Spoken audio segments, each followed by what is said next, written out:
All right, welcome in and a very happy Sunday evening to you. It is in-game live game day here on the SportsGrid Network. I'm Joe Raineri alongside Brady Kannon, and we have got you covered here on what was, well, a heck of a weekend across the sports betting landscape. We had quite some interesting results in college basketball earlier today. We've got one game underway, one more game getting ready to tip off here in a couple of minutes in Notre Dame as Louisville will try to contend and get their first 20-win season, I don't know, and since Rick Pitino was hiring hookers. It's been a little while since Louisville's actually won that many basketball games, but we do have Oregon and Rutgers going on, and of course, Brady, still trying to figure out how this NBA All-Star game is going to work with four teams getting ready to play a game with first to 40. So we're going to learn with the viewers as we get it going. But one thing we know for sure, late announcement, LeBron James will not be participating tonight there for Team Shaq. He'll be missing his very first All-Star game in 21 years. Kind of hard to believe. 21 years. The Lakers, I guess, put out a statement saying he's going to rest. He's got ankle and foot discomfort. The 40-year-old has been here since he's, 19 years old, 20 years old here. So I guess the fact that he's been there all weekend, part of the festivities is great, but he and the Lakers have opted that maybe at best he sit this one out. So those of you that were holding LeBron for MVP tickets, well, you're just going to have to figure out somewhere else to go here. But I'm looking forward to seeing it. Listen, I'm open for anything that's new, Brady, when it comes down to it. It is gotten stale, these All-Star games. I love what we're getting from hockey in the Four Nations and what we saw last night in place of an All-Star game. Obviously, Team USA taking care of business against Team Canada in more ways than one last night. That was pretty crazy. But why? I just wish more sports would try things, right? You just can't be the same old, same old. You got to evolve. And at least I'll give the NBA this. They're trying something different. We'll see firsthand tonight whether or not it's a success, but should be fun to watch it unfold here. Yeah, on paper, it doesn't look too bad, Joe. You've got the four teams. Two of them are loaded with your traditional all-stars that you would expect to be there, Shaq's team and Charles Barkley's team, and then Candace Parker and Kenny Smith dealing with some of the more up-and-coming stars in the game. Yep. And it'd be interesting. I didn't look at the latest odds, but before coming on here, Shaq's team was a pretty heavy favorite to win this competition here at -110. Now, LeBron being scratched from the lineup, he was on Shaq's team. Is that going to affect the odds there? I wouldn't think so. I mean, they've got 8 players on that team, Jaylen Brown, Durant, Kyrie, Damian Lillard, Anthony Davis, Steph Curry. Obviously it's an all-star, star-studded lineup. I don't know if LeBron deciding that he's going to sit this one out makes Shaq's team any less of a favorite. Barkley's team at about +185 to win it. They've got SGA, Donovan Mitchell, Pascal Siakam. I guess they play 3 games, and they're each there's no time limit, anything like that, just first one to 40. And if you look at some of these point spreads, I guess Kenny Smith is going to take on Barkley's team here. That'll be one of the first games to go. Barkley's team laying 3.5 points with a total of 75.5. So it's nice that you even have some betting numbers on these little mini tournament games, if you will. I agree with you. You got to do something different. I mean, we've seen the NFL search for answers on what they should do with their Pro Bowl. They've gone to a flag football game. I absolutely love what the NHL has done. The Four Nations has been fantastic. Baseball's got the best thing going as far as an all-star game. The game is great. The home run derby is great.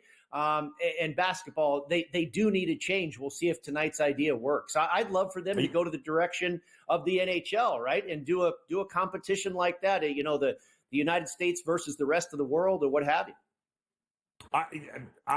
Listen, I'm all for trying different things here. The star power out on the court tonight is going to be unbelievable. The way they've divvied these teams up I did take a flyer on Chuck's team there, not because I like Chuck, although I do. I think he's quite amusing. But the simple fact that if you're going to give me guys like Victor Wembanyama, the Joker, SGA, Donovan Mitchell, I mean, that team is just loaded from top to bottom with bigs who can't be stopped. Now, we all know Jokic is not going to put a whole lot of effort in here, but I bet you Victor Wembanyama is. SGA wants always in these types of competitions. He has shown he's going to go off. Trae Young is bent that he wasn't actually voted into this. He's kind of a replacement. So there are some hurt feelings on Chuck's team and with some guys that are trying to make a name for themselves. So at plus 165, heck, why not? It's going to be interesting to see if the Candace Rising Stars, and those were all of the the freshmen, the G League guys, the sophomores that ended up winning that competition on Friday, Brady. Well, I doubt very much that we're going to see a situation where they're going to out-hustle or outmaneuver the big guys in this opening round. So I'm all for long shots, but I don't think Team Candace is the way to go because I'm fairly certain, even though LeBron's not playing, he don't want nothing to do with a bunch of young guys coming out and showing up the old guys. So I would avoid that long shot here tonight. Yeah, I was kind of thinking the same way as you. I mean, you got to figure Chuck's team and Shaq's team are pretty close to equal, right? Shaq's team probably a little bit more loaded. But you're right. You're going to give me almost 2-1. I saw plus 185 at BetMGM, almost 2-1 on a team that, is, like we say, basically equally stacked. Certainly not going to go to one of these long shot teams with the up and coming rising stars. But, apparently the bettors at BetMGM did. Team Shaq currently has the highest ticket count, nearly 36% of the tickets and the handle on Team Shaq. But the second choice is on Team Candace at 10-1 at the time. I think it's gone to 12-1. And the third choice, as far as ticket count and handle, is on Team Chuck. So you kind of like to be in the minority. It surprises me. I understand Shaq being the most popular, but Candace, people loading up on the long shot there, surprises me a little bit. So, yeah, why not Team Chuck, Joe? Speaking of LeBron, by the way, you mentioned LeBron for MVP, apparently not one of the most popular choices. You can understand Steph Curry, a very popular choice with them playing, at the Chase Center, Golden State's home arena there in San Francisco. But there was a lot of player prop bets on LeBron James to score 14-plus points. He was plus 750. Wow. To cash that ticket over 14 or more points at BetMGM. And obviously that's a refund at this point if you bet that because it looks like he is not going to play at all or even start the game. Yeah, no, he is not. But listen, they are getting 6.5 points in that opening round there against Shaq's OG. So maybe worth a look-see. Again, these are all a first to 40 competition. The winners advance. Ultimately, we'll have 3 games of this and crowning this year's NBA All-Star champion, with Shaq's team being the clear favorite at this point. But that is why they say they play the game. Anything is possible. What we know for sure is that me and Brady will be back with an update across college basketball next year on In-Game Live Game Day.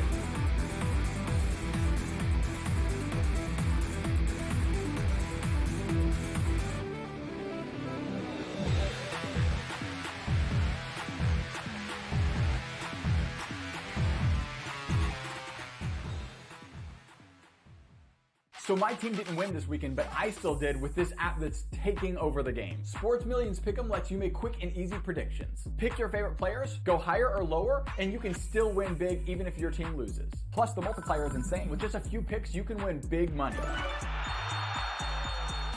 So get on it. They've got a welcome bonus to help you start off your winning streak.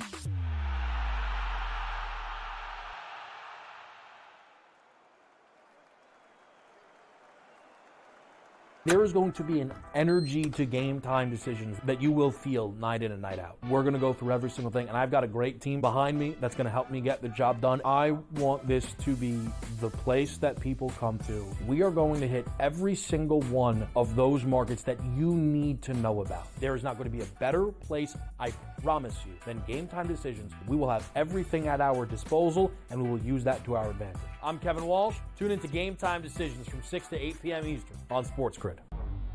The two guys that can do it all. Too much electricity this morning. This is a good time. We're having a lot of fun. I had to do a triple take. Ka-ching! Why? Because of parity. I didn't mean to offend. Yeah, it's not going to happen. Road management is a dirty word. Let him rip. You know what? Circumstances provide the results. What? How do you do this once? Oh, Donnie, you've got such a good show there. A network that is booming. The Early Line, only on SportsGrid. Your gut says Miami is going to win, and you should take the over. Your gut also said your NFT selfies would only go up in value. They didn't. But your head is on SportsGrid and knows the QB is in concussion protocol. The backup has a 45 QBR against the zone coverage. The New York team has the most sacks in the league. So yeah, trust your head. It's smarter to be on SportsGrid.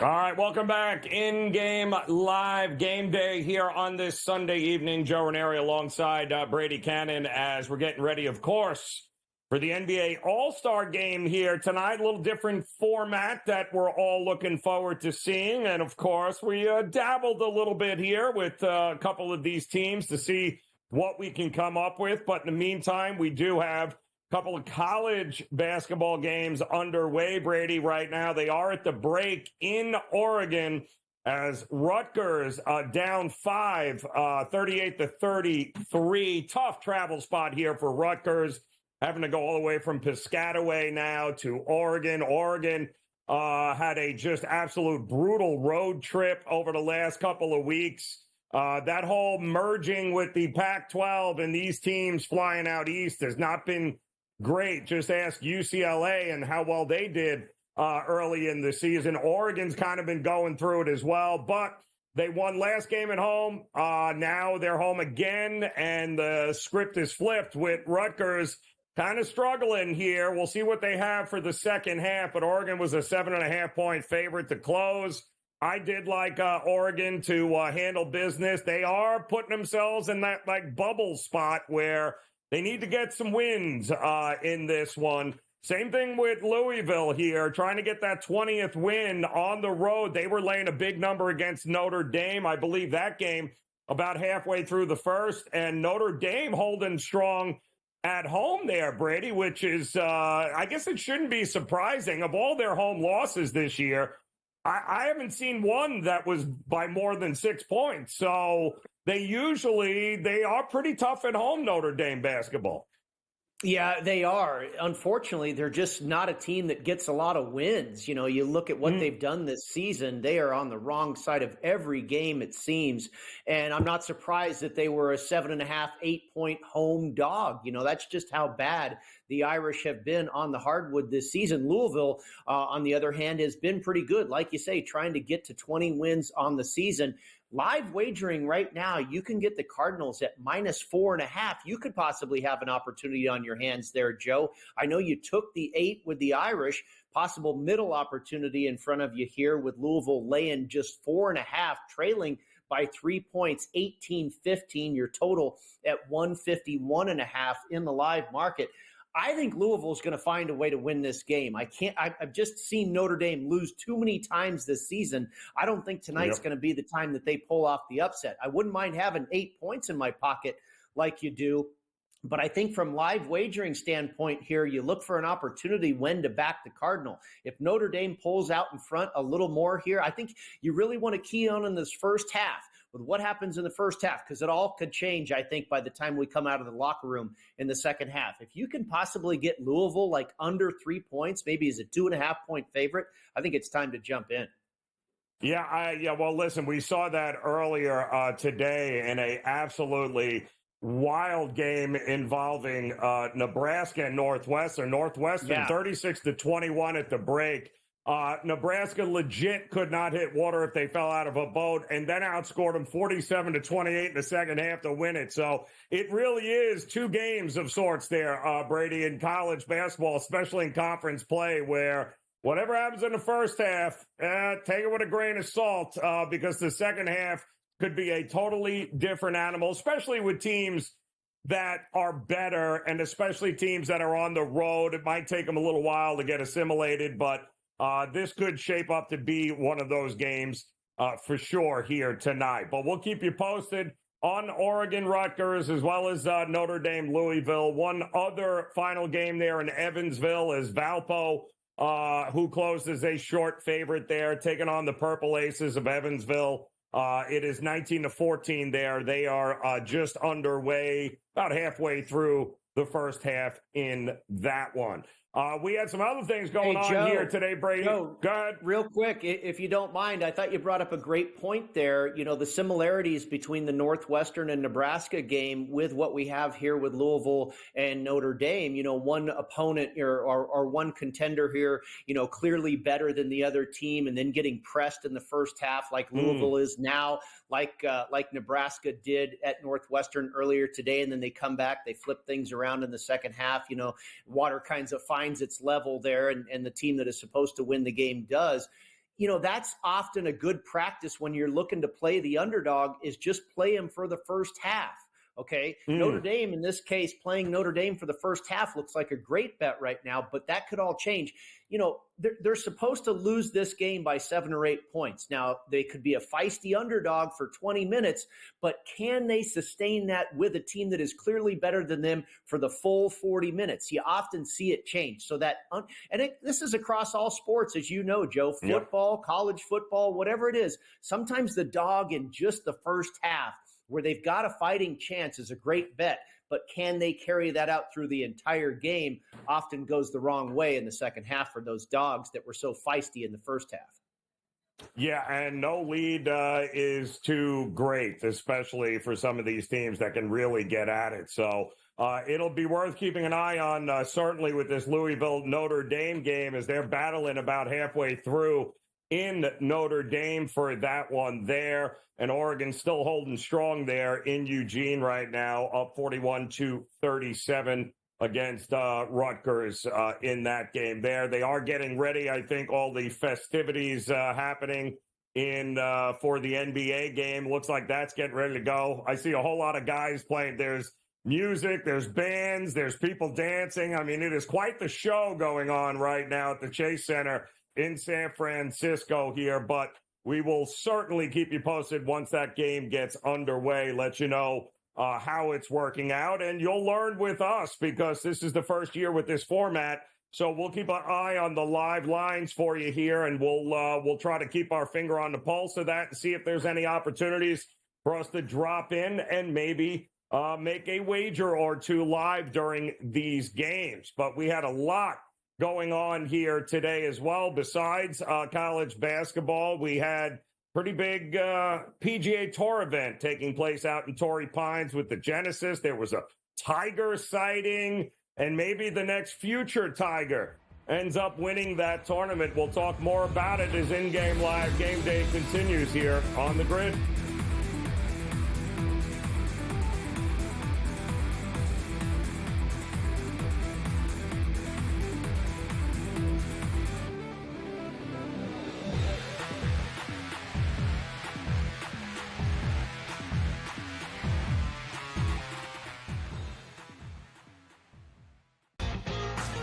slow play drumbeat grows louder and louder every week, to the point now that they're making overt references to it on the broadcast. So there's plenty of other guys that have to get faster. Tom definitely is more deliberate in his conversations, always has been since he's been on tour. I just think about Joe Scavern, when those two started working together, how their conversations always seem to just keep on going and going. The Smiley Show, only on SportsGrid. At some point, these 80s are to learn, we don't need to hire ex-NBA guys.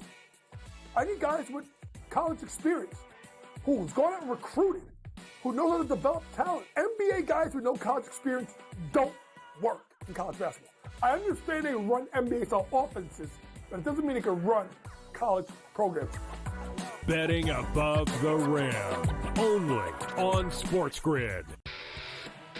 In a short format tournament like this, like the Olympics, now this is even smaller, only 4 teams, who's got the best goaltending? You're talking 3 round robin games and then a knockout with 4 teams. So you're playing 5 games. I'm not sold yet, Mike, on the USA stuff, on the merch, but I think I'm sold on the USA at least being in the final. Only on SportsGrid. 20-34. They are 14 games below 500. Any given night, you have no idea who is going to play for Philadelphia. Embiid has missed so many more games than he has actually played this year. I will not bet on the Ravens to win the Super Bowl. I will not bet on the Ravens to win the Super Bowl. I will not bet on the Ravens because for the last 4 years now, do it every year, and I want to hit myself in the head with a bat. The Early Line, only on SportsGrid.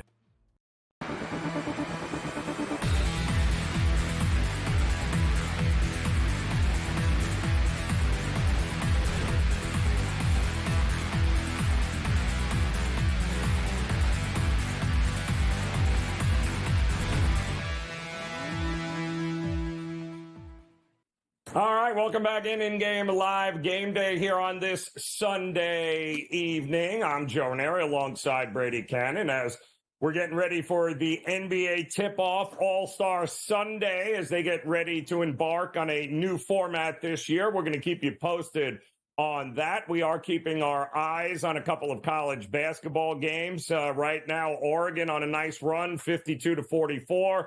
And Louisville, also on a nice run, has taken a lead 25-18 over Notre Dame. Now, earlier today, Brady, we did crown a new Genesis champion. And for the very first of what is going to be many, I would imagine, for Ludwig Aberg, a great birdie on the 18th to actually end up winning it. You got to love those walk-off birdies. We don't get them often. But when we do, it's pretty fun here. But this will mark the first of, again, what should be a whole lot of significant wins for Aberg in his career. My goodness, final round 66 to end up 12 under. And he held off everybody else that was trying to get him, including poor Maverick McNeely had the round of a lifetime. And still, it wasn't good enough to beat Aberg down the stretch.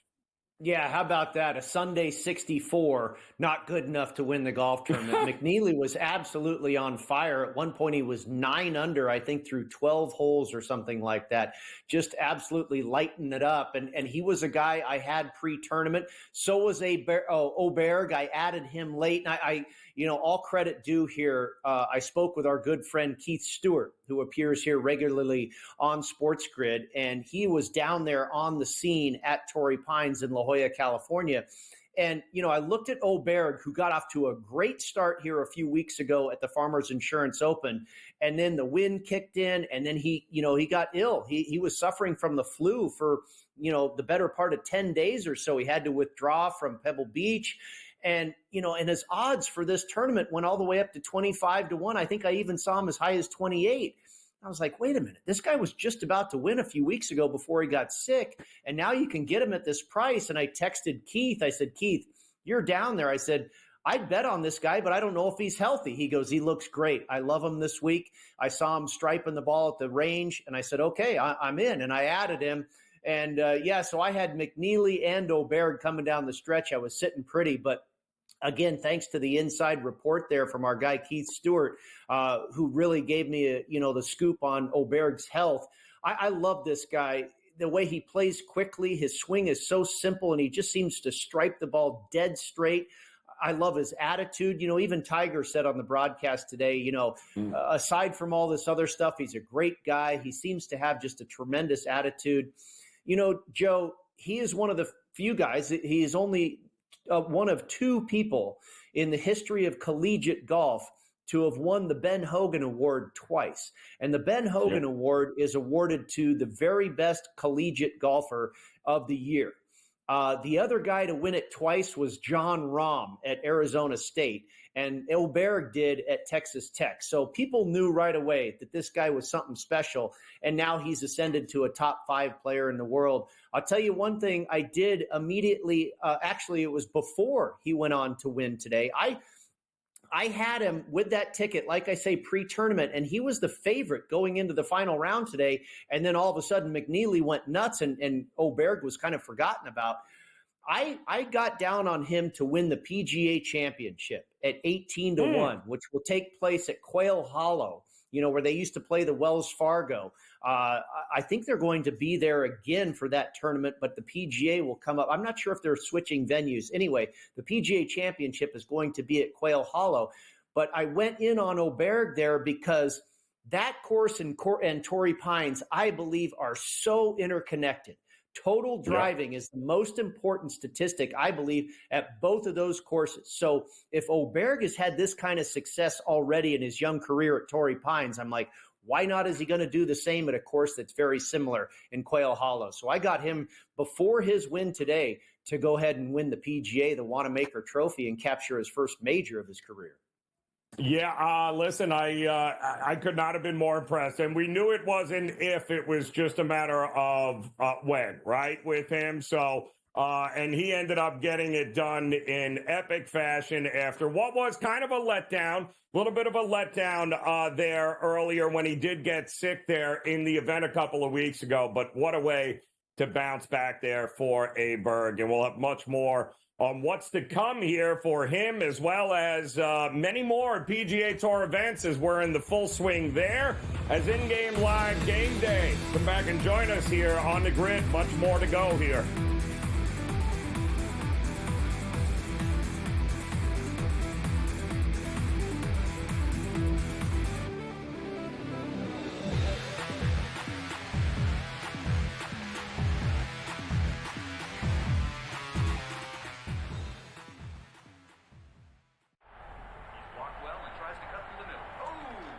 Your gut says Miami is going to win, and you should take the over. Your gut also said your NFT selfies would only go up in value. They didn't. But your head is on SportsGrid and knows the QB is in concussion protocol. The backup has a 45 QBR against the zone coverage. The New York D has the most sacks in the league. So yeah, trust your head. It's smarter to be on SportsGrid. Anyone that's been to a sporting event, the atmosphere before a game, I think Game Time Decisions has that same exact atmosphere. This is our arena.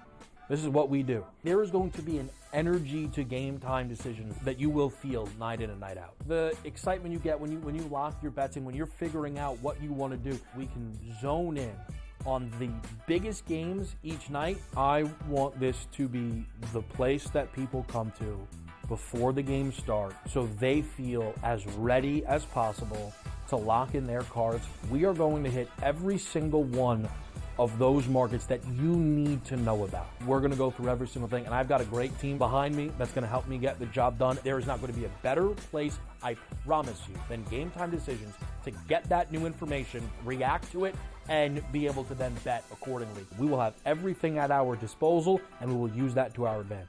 I'm Kevin Walsh. Tune into Game Time Decisions from 6 to 8 p.m. Eastern on SportsGrid. Two guys that can do it all. Too much electricity this morning. This is a good time. We're having a lot of fun. I had to do a triple take. Ka-ching! Why? Because of parity. I didn't mean to offend. Yeah, it's not going to happen. Load management is a dirty word. Let him rip. You know what?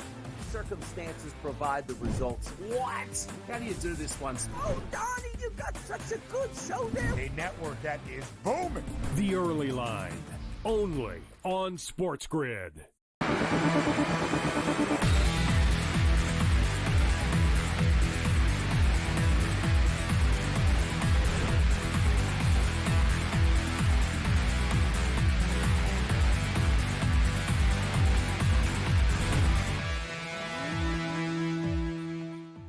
All right, welcome back in-game live game day here. A very happy Sunday evening to you.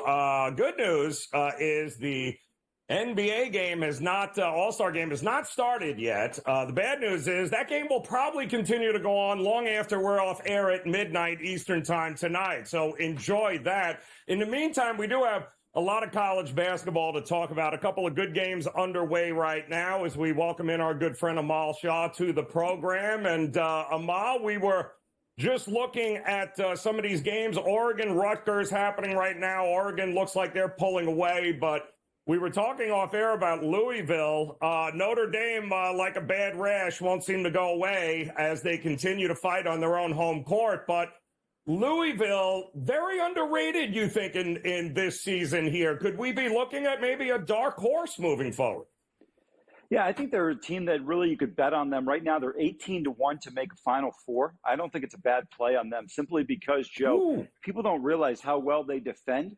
They're not a national championship team. We'll get into that a little bit later on. But to me right now, there's kind of a separation between three teams at the top and everyone else to win it all. But when you look at a Final Four opportunity, I think there's a plethora of teams you have to consider as an option to be able to get there. This team under Chris Kelsey, who came in from College of Charleston, they've improved defensively. They've got a great lead point guard in Chucky Hepburn. Rain Smith is a tremendous shooter from beyond the arc. They have the ability to get out and run. They can score a ton of points. You know, you mentioned this game at the Joyce Center tonight. It's one of those places, it's kind of a tough spot on a Sunday evening, probably not a lot of energy and enthusiasm in the building. Notre Dame has been kind of flat, but Shrewsbury's teams compete, and I think that'll be the challenge here. I stayed off of this one, but I was leaning towards the Ville. I'm not a big fan of laying points on the road in college, but this Louisville team has taken it to a lot of teams throughout the course of the season. Amal, the other game going on right now in Eugene, Oregon, the Ducks taking on Rutgers, and the Ducks starting to pull away a little bit. Now a 10-point lead with about 11 minutes left to go in that second half. I love Dana Altman. He's a guy I often bet on before the season starts, you know, in a preseason future situation. I grabbed him at 150-1 to win it this year. It now doesn't look like a very good bet at all because I've seen them as high as 225-1 to cut down the nets. But it's been tough sledding for Oregon, what seems like after about the last month or so. Do you expect a rebound here? They might even miss the dance. What are your thoughts about the Ducks? Yeah, Brady, let's start with them. First of all, if they're going to make the tournament or not, they've got to get on track. They're 4-6 in their last 10 games, haven't played particularly well. Now you've got an opportunity. The schedule gets a little bit easier. But I thought there were some missed opportunities along the way. They had Purdue at home. Boilermakers struggled to score in that one. So did Oregon. But when you look at this team and Nate Biddle, great big man, can stretch out to the three-point line, really can play against almost any big man in college basketball and comfortably, whether in the post or on the perimeter. And then you look at the guard play here. This team's got some capabilities with Shellstad, with Bartholomew. They can be a difference maker. They're going to need a good Big Ten tournament run, in my opinion, to be able to get to the NCAA tournament. Right now, I don't believe they'd be in the field of 68, but I think this team can't be discounted in case they get there. They're one of those teams that people will start to bet on, especially if they have a good Big Ten run, Brady, because everyone knows Dana Altman's a tremendous coach. They've got the talent. I think your play at 150-1 before the season was actually a really astute play. I know right now it doesn't look like it, but this is one of those teams where about 6-8 weeks ago I thought, hey, watch out, they're a Final Four team. They're not right now. Look, they've got to worry about making the dance. But if they get things on track, they can be extremely dangerous. Speaking of dangerous, we just watched Maryland again. Absolutely destroy Iowa early today. And I struggle with this Maryland team because they usually often never play up to the talent level that they have on the roster. But it seems like they are really starting to put some things together here. Coming in, they're our top 25 team. They're going to be, number 25, somewhere in that. But this appears to be a pretty dangerous Maryland team this year. What do you think of them? Joe, I'll tell you the biggest difference is very simple. Willard's team could shoot the basketball finally. If you look at the last couple of years, they've had talent. They weren't able to shoot the basketball. Now they're 37% from the three-point line this year. That's what's made a huge difference for them. You're right. They do play up or down to the level of competition at times. But this year, they've really been far more competitive than we've seen in situations. Last year, they were getting beat at home in certain spots where you thought, hey, they should be able to get it. I thought they kind of really set the tone several weeks ago. More 6 weeks ago when they beat UCLA at home. That was kind of the downfall game for the Bruins before they got things turned around. But Willard's team is dangerous. I don't have them as one of the top 4 teams in the Big Ten. I look at the 2 Michigan schools, Wisconsin and Purdue, but then I look at UCLA and Maryland in that next tier. But this is a dangerous team. I think when you look at the Big Ten, they may not have the elite teams that the SEC and the Big 12 have, but I think they've got some teams that are very capable of getting to the Sweet 16. Maryland and UCLA both being one of them, depending on who you face off against, the matchup's going to be crucial. We know Michigan's very good, Michigan State, but I still think that Purdue, even though they lost to Wisconsin the other day, is probably the class of the Big Ten right now. Amal, let's switch over to the West Coast Conference, and I just wonder what the heck is going on with Gonzaga. There's not even ranked in the top 25 poll in the national polls, yet you look at KenPom, and he's got him as the 11th best team in the country. They just destroyed Pepperdine on Saturday night by over 50 points. This team is 11-1. You mentioned Louisville at 18-1 to make the Final Four. Gonzaga 11-1. to make the Final Four. So it seems like everybody has respect for this team except for the national polls. What do you think about the Zags? Well, look, the Zags are a solid team, 20-7 overall, but they're 11-3 in WCC play. SMC right now, the class of this league, and no surprise there, but Santa Clara's been pretty solid. We know the Dons have been very good, particularly on their home floor. You know, you look at even Wayne Tinkle's Oregon State team has been particularly good at Gill Coliseum. But here's the thing with the Zags. They're pretty good. There's no question about it. I still think they're a little bit better than they're kind of being viewed as right now. But when you have 3 losses in the WCC, if I dropped Auburn, if I dropped, Florida, Kentucky, Tennessee, and Alabama in there, these guys, none of these guys have 3 losses in the WCC. I don't think the Zags are worthy of where KenPom has them. I'd ask KenPom this. Tell me which teams are not beating them in the top 15. Because I can tell you right now, I'll take 5 teams. I didn't even mention Texas A&M. Those 6 teams that I just mentioned in the WCC, and Kentucky's already beaten them in Seattle. So the rest of these teams could beat them anywhere in my estimation. I just don't think they're as good as they've been in years past. A lot of it's a reputation type of thing. They get credit for who they were once. And, you know, so many teams in college basketball at times live off of that. You look in the smaller conferences, guys, for people, Brady and Joe, who don't know how some of these lines are made in some of the smaller conferences, you basically get power rated and slightly adjusted year by year. They don't do enough to pay attention to some of the smaller schools in terms of adjusting on a yearly basis. Some teams have a precipitous drop-off. You have other teams take a drastic improvement, and you don't see the adjustment being made. So I got to ask you, because earlier today we just watched St. John's. That's right. St. John's beat Creighton and take control of the Big East here. And I'm fairly certain, Amal, you, me, and Brady can shoot the 3 better than St. John's can, and yet they are doing amazing this season without really having any sharpshooters. They're playing a different old-school brand of basketball, and it's working. Can it keep working? I absolutely think it can. It's funny you mentioned this, and I just want to get both of your guys' take. I know we're getting ready to go to commercial shortly, but I talked to a friend of mine today who coached college basketball in the SEC, and we were talking about coaches, and we were talking about the Johnnies. I don't know where you guys stand. Rick Pitino, to me, is still the best coach in college basketball. I get Danny Hurley's gone back-to-back, but if you look at Rick Pitino, he's been to 7 Final Fours, and what he's accomplished in his career, taking Iona, Providence in his second year to a Final Four. This guy is elite. He won a national title at Kentucky, turns around, wins a national title at their biggest rival in Louisville. I mean, you talk about greatness. Imagine winning a national title in football at Alabama, then taking Auburn to a national title. That's basically what he accomplished. And that's why you see this team with Luis, with Kadari Richmond, who I loved. This guy his career was wasted over at Seton Hall. He's a tremendous lead guard. Pitino knows how to get the best out of his guys. And you look at St. John's, they're 21, 22-4, and having an outstanding season. That's all because of Rick Pitino and the job he's done. This team is definitely a threat to get to a Final Four.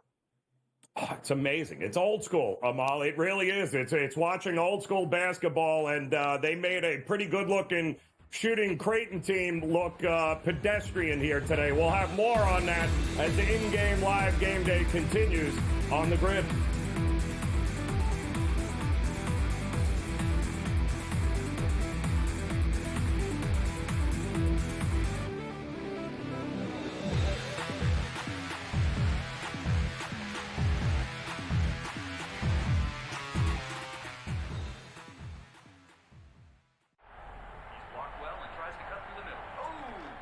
Your gut says Miami is going to win, and you should take the over.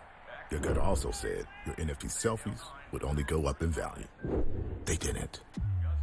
But your head is on SportsGrid and knows the QB is in concussion protocol. The backup has a 45 QBR against the zone coverage. The New York team has the most sacks in the league. So yeah, trust your head. It's smarter to be on SportsGrid.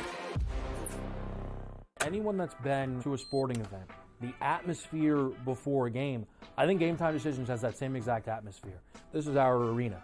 This is what we do. There is going to be an energy to Game Time Decisions that you will feel night in and night out. The excitement you get when you lock your bets in, when you're figuring out what you want to do, we can zone in on the biggest games each night. I want this to be the place that people come to before the games start so they feel as ready as possible to lock in their cards. We are going to hit every single one of those markets that you need to know about. We're going to go through every single thing, and I've got a great team behind me that's going to help me get the job done. There is not going to be a better place, I promise you, than Game Time Decisions to get that new information, react to it, and be able to then bet accordingly. We will have everything at our disposal, and we will use that to our advantage.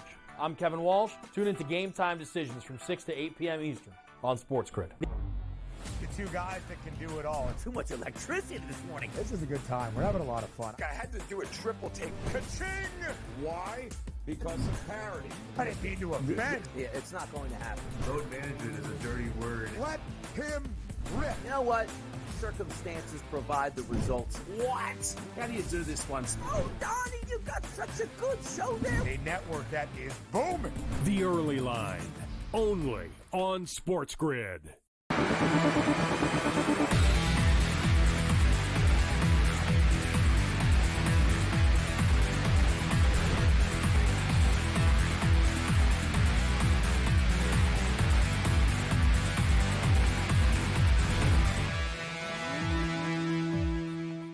All right, welcome back in-game live game day here on the SportsGrid Network. Joe Raineri alongside Brady Kannon. We welcome back in our good friend Amal Shah here. Quick update, by the way. Team Chuck, 17-12 over Team Kenny right now in the NBA All-Star game. Again, that is a race to 40. Next game up will be Shaq against Candace's team, which was filled with a bunch of leftovers. So we'll keep you posted as that goes on here. Amal, let me we've got some big games coming up tomorrow. We'll talk about those in a minute. But when we were speaking about St. John's and the job that Rick Pitino has done this year, a great win at the Garden today against Creighton. They basically have taken control of the Big East. He's doing it within 2 years of taking this job. It's just Coach of the Year honors for me, and I think college basketball is better when the St. John's and hopefully Syracuse eventually figures it out. But when, these teams are relevant, it's great for college basketball. The big question to me is whether or not St. John's, can they keep imposing their will in a tournament setting here in March Madness? Are they capable of doing it? Because they certainly don't seem to be slowing down anytime soon. No, they're really capable of doing it. You look at this team, they have done a great job, not only in Big East play, but even in the non-conference. They have really done a great job. If you look at Rick Pitino historically, when he was at Providence, he was only there 2 years. His second year, he gets to a Final Four. Iona, he gets them to an NCAA tournament. Louisville, Kentucky, I don't mean the city and state, I mean the two programs. The job he did there, he won national titles at both of those respective schools. So this doesn't come as a surprise. Now, 21, 22, and 4 does to me, but overall, what he's been able to accomplish is no surprise at all. His teams are always extremely well prepared, well conditioned. They're going to take advantage of it. Joe, you brought up one thing when we were talking during the commercial break, which is they don't shoot the ball particularly well from the three-point line. That could be a factor down the stretch. You get to the Sweet 16, the Elite 8 games. But I still think their style of play, the way they defend, they've got a lot of guys who are in that tweener size between about 6'3" to 6'8", who can make plays, and that's what's going to be the difference. I think this team is extremely dangerous. Don't discount them when it comes to the Final Four. Amal, let's flip over to Monday, a holiday here in the States, President's Day, and a couple of good games on the schedule. This one, a big spread, but it involves one of the best teams in the country, the Duke Blue Devils at Virginia. And Virginia's won 3 straight and 4 out of their last 5. And since that loss at Clemson, the Blue Devils have crushed Cal and Stanford. Here they are as a 15.5 point favorite at Charlottesville, a very low total. We know how Virginia plays defense. I'm seeing 129.5 for a total. Would you lay all that wood against a somewhat hot Virginia team? Yeah, they played pretty well. Look, they beat a Pittsburgh team on the road a couple of weeks ago that's really struggling. They destroyed them, and we saw the wheels come off for Jeff Capel's team in that loss. Then they beat, the other day, they beat Virginia Tech, a rival in Blacksburg, so give them credit for that. But I think this Duke team is just a completely different animal. I think Duke, this is the one year that if you look at it, guys, they are not getting enough credit for how good they are because of how bad the ACC is. Louisville's the second team in the conference when you look at the standings.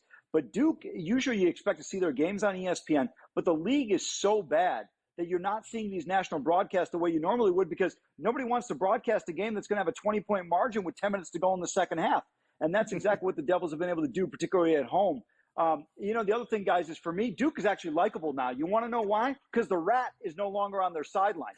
He was the whole problem. I never hated any of their players. It was actually the fact that Mike Krzyzewski was always a jerk. Nobody ever wanted to call him out in the media, but that's the reality of it. I always say all the players had a great affinity for Dean Smith. I don't see Shane Battier, Grant Hill talk about Mike Krzyzewski with the same reverence. So I think John Shire's a very likable guy with a talented team. But, Brady, to answer your question in terms of this matchup, I am not taking Virginia here, but I'm not laying 14.5 on the road either. It's a stay-away game. I think in-game, if you can get Duke below 10, I would take it. If you can slow down McNeely from shooting the ball on the perimeter for Virginia, I think Duke can blow them out. They're just not going to have an answer for Cooper Flagg. I think this team is too dangerous, too big, and too long defensively. It'll cause UVA some serious problems here.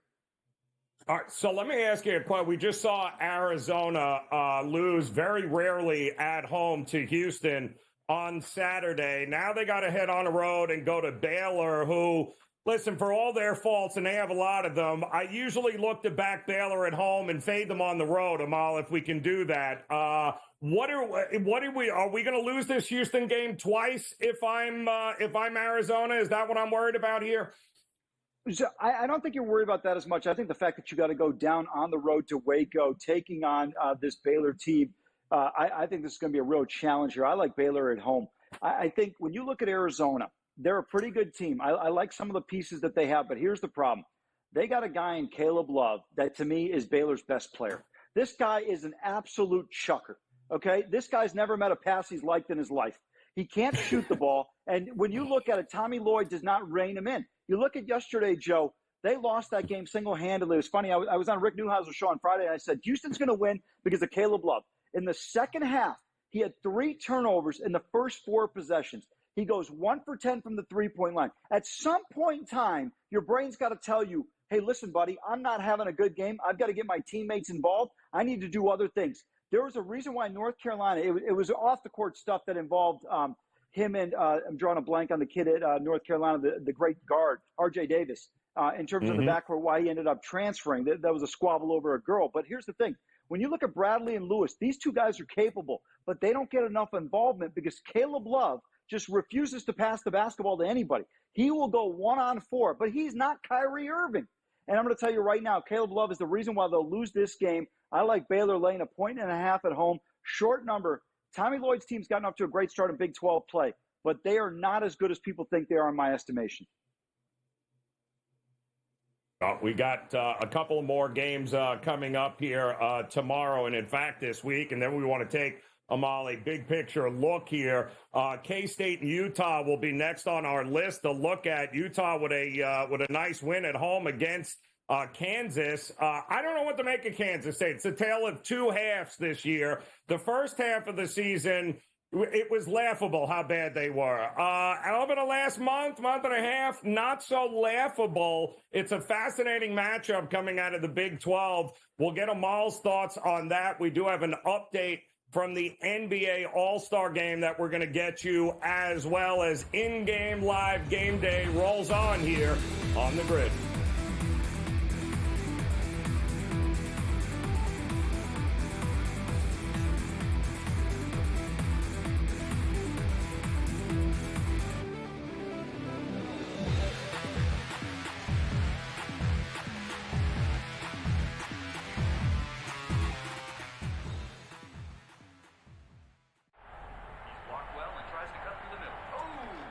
Your gut says Miami is going to win, and you should take the over. Your gut also said your NFT selfies would only go up in value. They didn't. But your head is on SportsGrid and knows the QB is in concussion protocol. The backup has a 45 QBR against the zone coverage. The New York D has the most sacks in the league. So yeah, trust your head. It's smarter to be on SportsGrid. You want me to solve all this tush-push and fourth down malarkey that goes on with the officials? Here's a crazy idea. Get rid of the worst rule in the NFL, and that is forward progress. How about this? Where I knock your ass on the ground is where the ball goes, period. Let's end this whole conversation. Like, if I drop you back 4 yards, then you lost 4 yards. If we get rid of forward progress, this tush-push and everything else is taken care of. Where I put your tail on the ground is where the ball goes, end of conversation. It's the dumbest rule and the most arbitrary rule. The only thing that is a worse call in the NFL than forward progress is the punt that goes out of bounds when you watch the official walk down the sideline having absolutely no clue where that ball crossed over. All I can think of is that Price is Right game go do-de-do-de-do, do-de-do-de-do, as he's walking down the sideline, arbitrarily trying to figure out where the ball crossed over because he's got no clue. The Early Line, only on SportsGrid. There is going to be an energy to game time decisions that you will feel night in and night out. We're going to go through every single thing, and I've got a great team behind me that's going to help me get the job done. I want this to be the place that people come to. We are going to hit every single one of those markets that you need to know about. There is not going to be a better place, I promise you, than Game Time Decisions. We will have everything at our disposal, and we will use that to our advantage. I'm Kevin Walsh. Tune into Game Time Decisions from 6 to 8 p.m. Eastern on SportsGrid.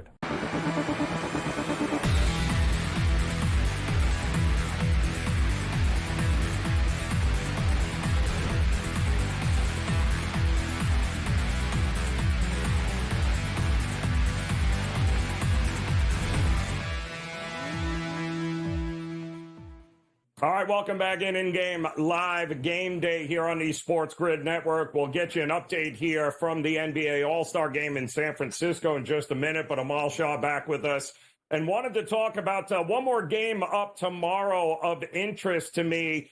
Kansas State heading to Utah. Kansas State just got absolutely bludgeoned by BYU in Provo. And they got, just basically destroyed a 6-game winning streak. They got humbled, they said.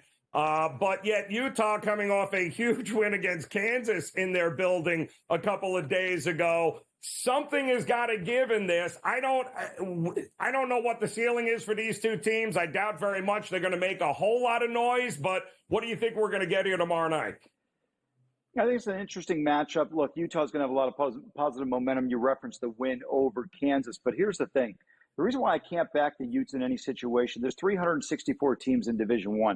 Utah is the third worst free throw shooting team in college basketball at 62%. When you're trying to close out games, that's something that's very crucial, or even in the game trying to build a lead or trying to come back. Those things are all a factor. I think K-State defensively would be far better. Jerome Tang's team, when they get embarrassed like this, I expect them to bounce back. Brady referenced the fact that they had beaten Arizona and Kansas, among other teams, during their 4-game winning streak.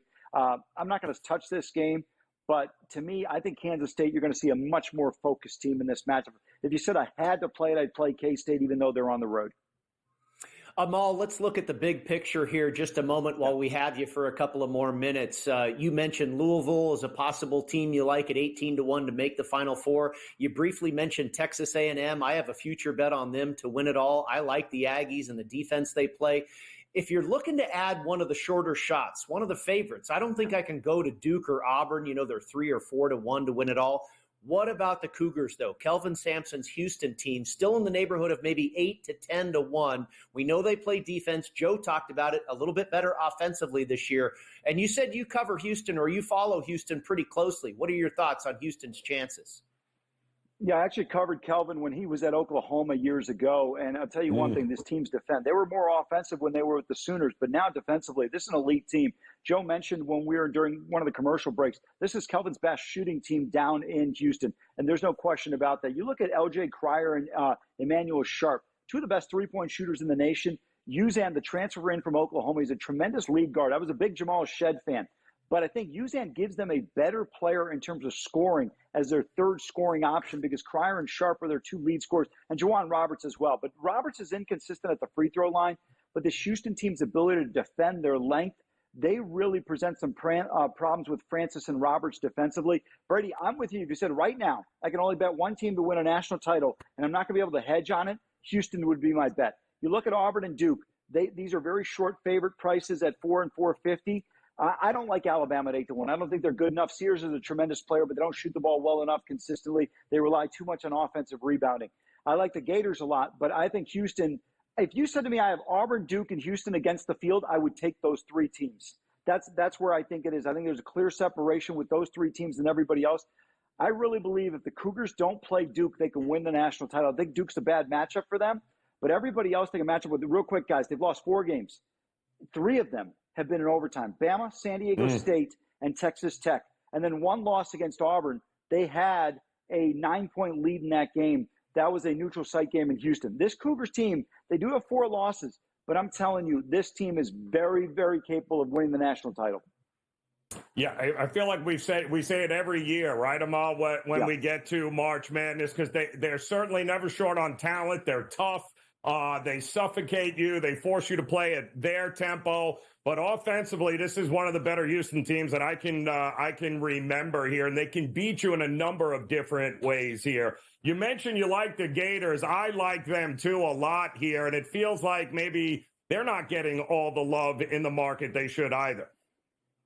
I think it's simply because of what Auburn and what Alabama have been able to do so far this year. But I would make the argument, even though Auburn won at Alabama, the best win of the season was Florida going on the road and beating Auburn.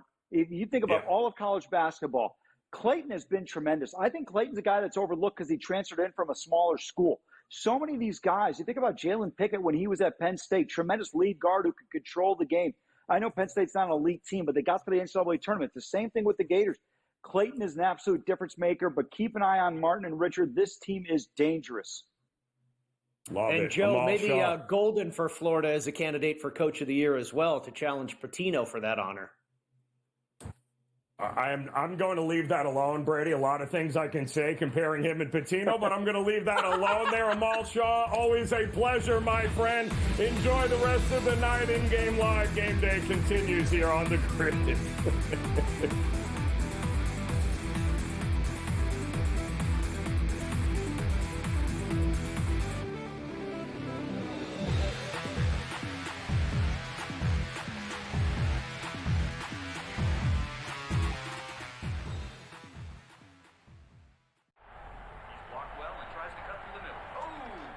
Your gut says Miami is going to win, and you should take the over. Your gut also said your NFT selfies would only go up in value. They didn't.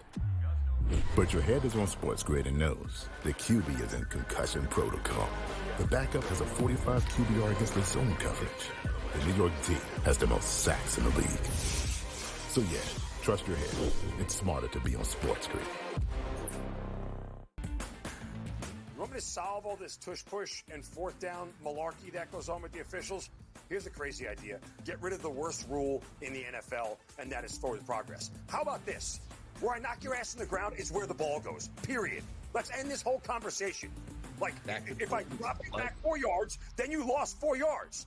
If we get rid of forward progress, this tush-push and everything else is taken care of. Where I put your tail on the ground is where the ball goes. End of conversation. It's the dumbest rule and the most arbitrary rule. The only thing that is a worse call in the NFL than forward progress is the punt that goes out of bounds when you watch the official walk down the sideline having absolutely no clue where that ball crossed over. All I can think of is that Price is Right game go do-de-do-de-do, do-de-do-de-do, as he's walking down the sideline, arbitrarily trying to figure out where the ball crossed over because he's got no clue. The Early Line, only on SportsGrid. There is going to be an energy to game time decisions that you will feel night in and night out. We're going to go through every single thing, and I've got a great team behind me that's going to help me get the job done. I want this to be the place that people come to. We are going to hit every single one of those markets that you need to know about. There is not going to be a better place, I promise you, than Game Time Decisions. We will have everything at our disposal, and we will use that to our advantage. I'm Kevin Walsh. Tune into Game Time Decisions from 6 to 8 p.m. Eastern on SportsGrid.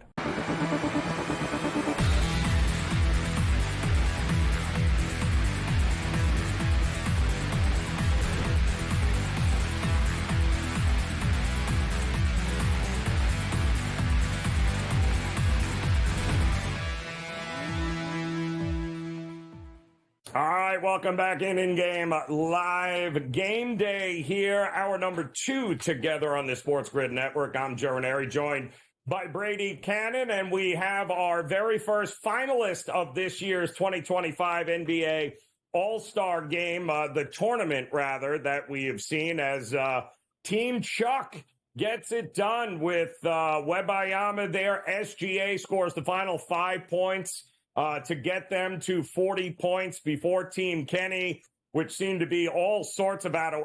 Anthony Edwards didn't even play, it looked like, for Team Kenny, and yet he might have been one of the best players on that team, and I don't think I saw him on the court at all. But Chuck's team heading to the finals. They'll await now the winner of the Shaq team here, the Shaq OGs. And what we mean by OGs with that team is I believe everyone that is at least over the age of 35 is probably on that team. And they are going to take on the Candace Rising Stars, which was the team that won Friday. And that's just made up of the freshman and sophomore class here of the NBA, maybe a G League player or two dropped in there, guys that certainly would want to make a statement.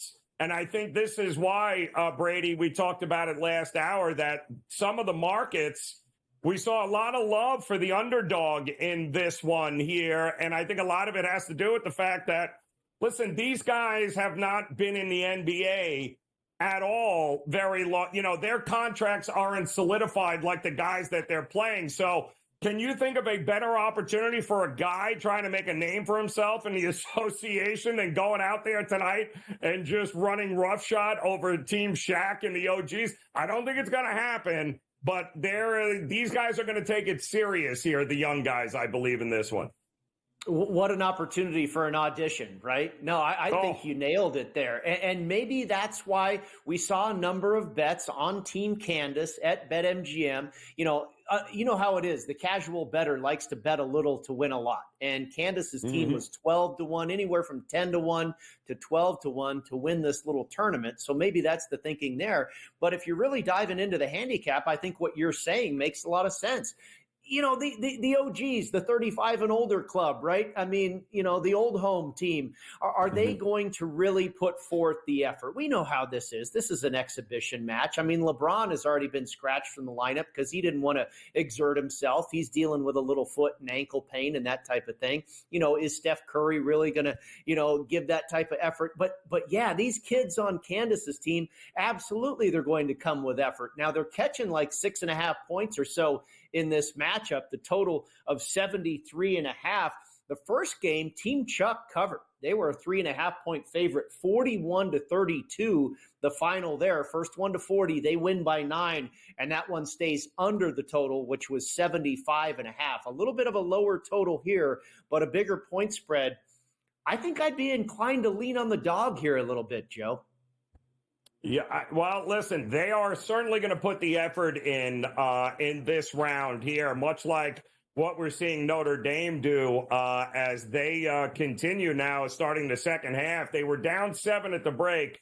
They've come out, played a little bit of defense. They've cut the lead to 5, it looks like here. Louisville 35, Notre Dame 30. That was a 7.5 point closing line. They were a road favorite, Louisville. But Notre Dame, a tough place to play. They've hung tough all year long in their building, although they don't have a ton of wins to show for it. They certainly haven't been getting blown out there. So we'll see if they can keep this thing close, but I don't think you and I have any doubt that Louisville will at some point probably kick this thing into another gear. Much like Oregon did, 75-57. Looks like Oregon not only covers, but that stayed woefully under the total, too. Did it not, Brady? Yeah. That total was, I believe, in the 140s, and obviously you're in the 120s there with that final. But Oregon, that's, I think, the team that Amal Shah was talking about earlier, and Dana Altman really known to be able to coach defense, and that's what they showed tonight. I think this is another handicapping angle that you touched on briefly when we were previewing or talking about this game when they were at the halftime break there in Eugene, Joe. With these conferences realigning, the ACC and the Big Ten specifically, you have some serious travel spots that I think you can take advantage of at a better. We saw Florida State travel to Cal Berkeley. We saw Miami travel to Cal Berkeley. The ACC. Here you have Rutgers traveling to Oregon. I think this is really tough on teams, and most of those teams that have made that trip from East to out West have not done well against the numbers. So, I was talking with our good buddy Steve Merrill about this, and, I think this is something that has kind of presented itself with this realignment for us handicappers and bettors as opportunity. You got to pay attention to these trips that these teams are making. Yeah, and it's very tough, to say the least. And I must admit, I didn't think it would play that big a role, and I think because this is the first year for everything with the realignment and these teams from the former, the old Pac-12 now coming, man, these trips and the scheduling, I think it'll get better and easier, Brady, as we move on over the next couple of seasons. But right now, there is no doubt there are some of these teams from the West Coast, and let's face it, we've seen a lot of teams from the East Coast have to travel out west. Cal and Stanford having to come and play in Florida, and, teams in Florida having to go play all the way out there. It has not exactly been great, but I do think as these teams and the recruiting, and as they get better, they'll be able to schedule it a little better, and I think they'll have a pretty good idea on how to be able to get the kids ready to play, because it's been a struggle for teams both on the East Coast and the West Coast traveling 3 time zones. Well, let's hope they don't get it right too quickly, Joe, because we do want to see these opportunities hang around for a while. Hopefully we didn't miss the party here. But, I think you're going to be able to find spots. It was recently, I'm trying to remember who the opponent was, but it was a pretty decent basketball team out of the Big Ten making that trip all the way out west to the Pacific Northwest. I mean, about the furthest northwest point you can get in the United States to take on the Washington Huskies. And the Huskies are not a great basketball team, but I think they were a 1.5-point favorite. So the odds makers were aware of the travel as well, and they ended up winning that game pretty handily. I'm trying to remember. I can't remember who the opponent was, but the point is here, there are some travel spots with this realignment where you can, it's a greater, I guess, a more amount of travel miles and that type of thing, bigger discrepancy as far as distance, Joe, than we see in the NFL. And these are kids that aren't used to it at all. Yeah, no, they're not, and even though they're making more money than anybody, Brady, it is still tough on them because we're supposed to give them the illusion that this was, it's an amateur sport at this point. But it's going to be interesting to see where some teams may be for the better here come March Madness here as the tournament will take center stage in about a month here, Brady. It's kind of crazy. I think we got 6 more games for most before we get conference championships involved. And then, of course, Selection Sunday, and let the craziness begin. It's hard to believe, but we're at that point in the season. I think that's another thing, too. I think that's another thing, too. You want to look at, we're talking about teams that are traveling from one side of the country to the other. Yep. When you handicap, if you're making futures plays, on who's going to cut down the nets, get to the Final Four or whatever, these teams that are really good on the road are teams you need to pay attention to, because for 6 games in a row, they're going to be on a neutral court, unfamiliar territory. Teams that do well on the road are typically good tournament teams. Yeah, it's and very good. And again, it's not gonna the Big Ten and the SEC tournament are gonna be absolutely crazy, I think, this year. And speaking of crazy, we do have an update from the NBA All-Star Game. We'll get you caught up with that as in-game live game day continues here on the Grid.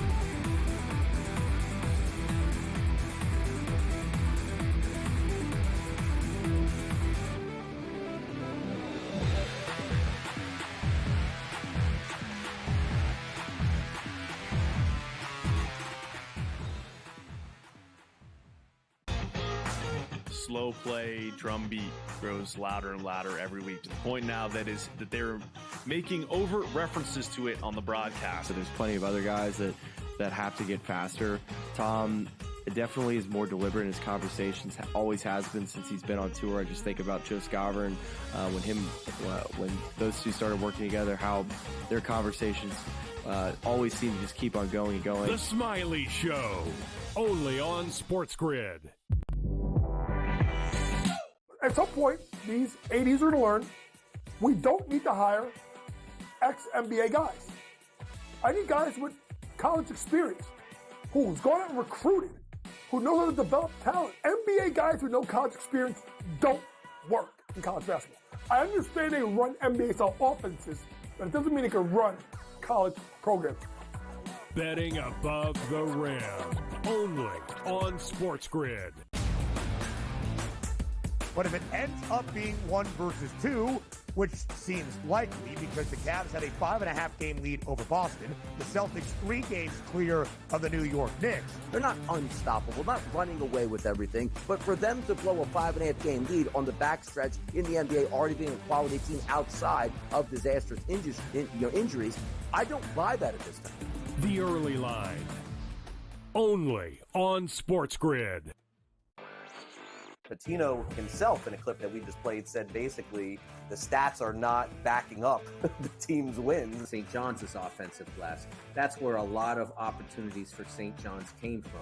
St. John's does not shoot the basketball well. It might even be fair to say they shoot it poorly. They were 3 of 16 from deep last night. But it doesn't seem to matter to them. Newswire, only on SportsGrid.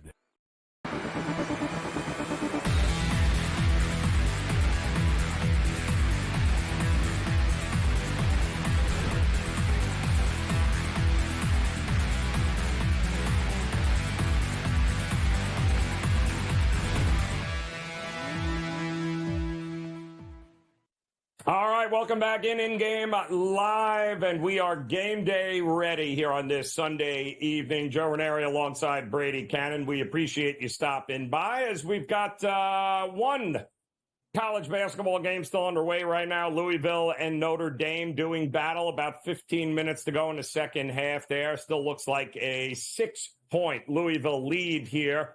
In-game number I'm seeing 7.5, 132.5. Is your in-game total there. We are also getting ready for round 2 of the NBA All-Star Tournament there, Brady. Team Chuck, who we were rooting for early on, ends up getting it done, dismissing Team Kenny. They'll now take on what was the favorite to win this whole thing, Team Shaq. If Team Shaq is able to get by Candace's bunch of young players here, including potential Rookie of the Year, Stephen Castle from San Antonio. Dalton Connect, am I a Laker? Am I not a Laker? I can't figure it out. You want to trade me? You don't want to trade me? You got Keontae George of the Jazz. Zach Edey, former Purdue star, now with the Memphis Grizzlies on that team, as well as Amen Thompson of the Rockets. So they are going to have some youth and excitement on Candace Rising Stars, but I don't think it's going to be enough to take down. And when you look at this team right now, Brady, we have no LeBron James, who was a late scratch the first time in 21 years. You have no Anthony Davis on this team either. And so no Lakers on this team. But what you do have left is Jaylen Brown, Steph Curry, Kevin Durant, James Harden, Kyrie Irving, Damian Lillard, and Jason Tatum. I don't know that they're going to miss Anthony Davis or LeBron James. I think they have enough to be able to win this round anyway in advance. But when that happens, if it happens, Brady, my goodness, what a battle between what we just saw between the Joker, SGA. You have Webayama is firing from all over the place. I think it's going to set up to be one heck of a final game here of this inaugural tournament that they're doing for the All-Star game. I don't hate it so far, if we're being honest. I kind of like the whole first 1 to 40 wins. I have to agree with you, Joe. I mean, how long does it take an average NBA team or an average NBA game to get to, say, 75 points? Okay, 74 points. If you look at the total between these two first matchups, the first game, the total 75.5. The second game, the total at 73.5. So how long does it take the average NBA game to get to 74 points? What's that, about a quarter and a half maybe or so? Yep. So, it's nice that it doesn't take that long. Instant gratification, that's the world we live in right now, right? But I think it makes a lot more sense than dragging this thing out, playing a full regular scheduled game. They tried to back it off a little bit last year, I believe 10-minute quarters or something like that. But none of these guys, I think we finally realized none of these stars want to play a regular NBA contest, and to downsize it, basically playing a quarter and a half or so, first 1 to 40, that you can't foul out. So far so good. And the favorite won and covered here. I guess the right team won there. Good for you with Team Chuck in pocket at a plus price to win the whole tournament. But yeah, Team Shaq should absolutely take care of business over Team Candace here. I mean, Zach Edey, Dalton Connect, I love this guy. Trey Jackson Davis of the Warriors, certainly some good up-and-coming talent on this team, but I don't think there's any question Team Shaq should win to set up a great final. And you couldn't have a better matchup with the head coaches either. They're always ripping each other on TNT, Shaq and Chuck. So now to have them square off in what looks to be the final forthcoming, it's a good setup. And it's good theater. Yep. It's very, very good theater here. And I'm all for it here as they're getting ready for that tip-off. And again, the young guys going up against the old school guys here in just a couple of minutes. And we'll keep you posted there. I do believe Team Shaq, if they win this in advance against Team Chuck, the star power on that court is going to be over the top. But I believe Team Shaq will still be, even without LeBron, a favorite over Team Chuck. So still an opportunity to jump in here if you want, with Chuck's global stars already advancing to the final and Shaq and Candace Rising Stars getting ready to do battle here. Just as we said, it looks like Louisville starting to pull away here a little. Now an 8-point lead over Notre Dame there, 43-35. Still plenty of time left to go, about 14 minutes or so in that game. We'll keep you posted there. And if you like fireworks, man, we didn't have any more fireworks than what we had today on the 18th at Torrey Pines, as Ludwig Aberg ends up taking down the Genesis, winning that tournament, his very first, and one could very well be golfer of the year, I think, because the form that I'm seeing from this kid, I think he wins the tournament if he doesn't get sick a couple of weeks ago. He wins this one. We could see a major in his future. Listen, we're not going to see a Scotty Scheffler style, but I would imagine the hardest one to get, they say, is usually the first one, right? I think he's got a few more in him this year here, Brady. Yeah, I don't doubt it at all. I really have loved Ludwig Aberg since he's come on the scene, and fortunate enough to have a ticket on him pre-tournament. It's interesting. We had Maverick McNeely and Ludwig Aberg coming down the stretch, neck and neck. McNeely gets it into the clubhouse at 11 under par. Aberg makes the birdie on 18. What was it, a half an hour later to win the tournament. Maverick McNeely, just 7 starts ago, won for the first time ever on the PGA Tour at the RSM Classic, St. Simons Island, Georgia, Sea Island. Bunch of tour pros live down in that area. Maverick McNeely gets his first ever PGA Tour win back in November. And then you go back to November of 2023, and who got his first PGA Tour win at the RSM Classic? Ludwig Aberg. And a totally different golf course and skill set that is required for what it takes here at Torrey Pines. Ludwig Oberg is a total driving monster. He hits it long and straight, just like Scotty Scheffler does. And that's what you need at Torrey Pines. And, that skill set will take you a long way no matter where you play. And we saw what this guy did at Augusta last year. I'm sure he's a popular choice at this point for that tournament coming up, too. We got much more to talk about as in-game live. Game day continues on the grid.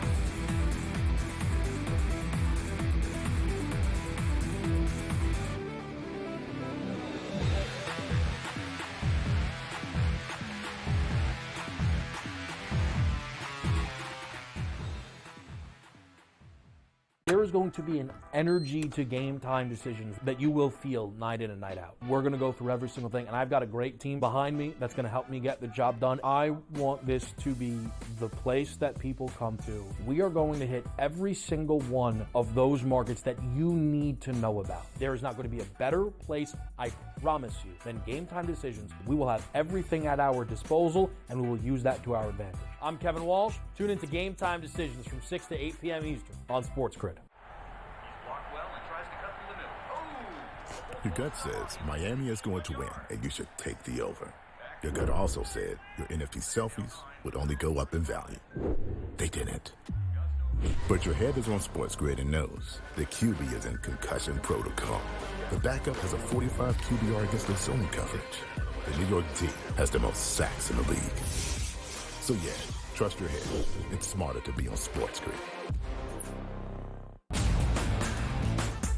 But if it ends up being 1 versus 2, which seems likely because the Cavs had a 5.5 game lead over Boston, the Celtics 3 games clear of the New York Knicks. They're not unstoppable, not running away with everything, but for them to blow a 5.5 game lead on the backstretch in the NBA, already being a quality team outside of disastrous injuries, I don't buy that at this time.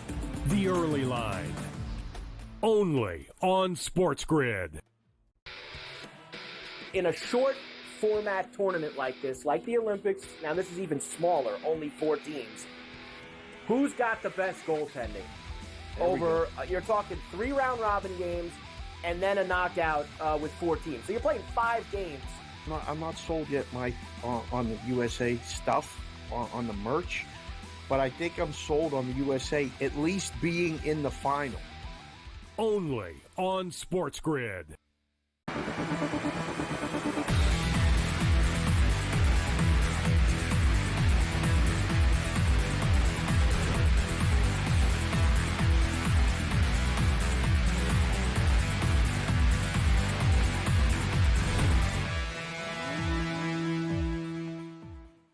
All right, welcome back in-game live game day here on the SportsGrid Network. Joe Raineri alongside Brady Kannon as Team Candace, the Rising Stars, open it up with a bomb to take a quick 3-0 lead.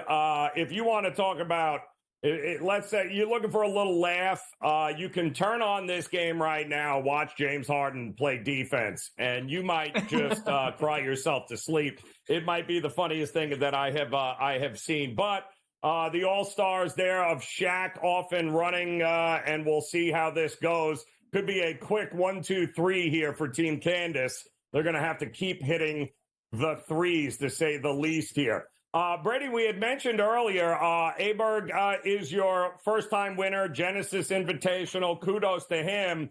But looking at the schedule now, we say goodbye to the West Coast, and we start making our way to the Florida swing with a stop in Mexico this coming week, which, if I'm not mistaken, was what the old Doral used to be. And then they'll be in my neck of the woods for the old the Honda Classic, which is now the Cognizant. So thus begins that Florida swing, different grass, different courses. Everything changes from what we've seen over the first month and a half of the season here over the next couple of weeks. Yeah, you're exactly right, Joe. And we've had a lot of foreign winners so far, to start this season. Of course, Ludwig Oberg, from Sweden gets it done here at Torrey Pines. And then, prior to that at Pebble Beach, you had Rory McIlroy. So a little bit of a foreign contingent, Hideki Matsuyama in Hawaii, Canadian Nick Taylor at the Sony Open. So not a whole lot of Americans on the board yet to start 2025. And you're exactly right. It's really a polar opposite of the style of golf. We go from Poana greens and that type of thing to a ton of sand traps and palm trees and Bermuda grass and humidity in Florida and that type of thing. So, and you know, I'll tell you one guy to keep an eye out for that typically plays really well on the Florida swing, and he's been pretty good so far out west as well, and that's Shane Lowry, another foreigner, you know, a non-American, an Irishman. Lowry lives in that area not too far from you and seems to have great success year in and year out on the Florida swing. You're right, a quick stop in Mexico. And, yeah, you know, we went to those World Golf Championships like you're talking about. We used to have at Doral. And then we were playing at Chapultepec, that course in Mexico City that was at elevation, did that for about 4 years. And now Doral is a course that is used on the live circuit. And now they're playing here at Vedanta Vallarta, near Puerto Vallarta, but no real luminaries in the field, I don't believe, for next week on the PGA Tour. If I recall, I think, Jake Knapp is your defending champion. I was going to say Tony Finau. He won it the year before, but Jake Knapp is the defending champ. I think Maverick McNeely's supposed to be here off of that runner-up finish here at Torrey Pines earlier today.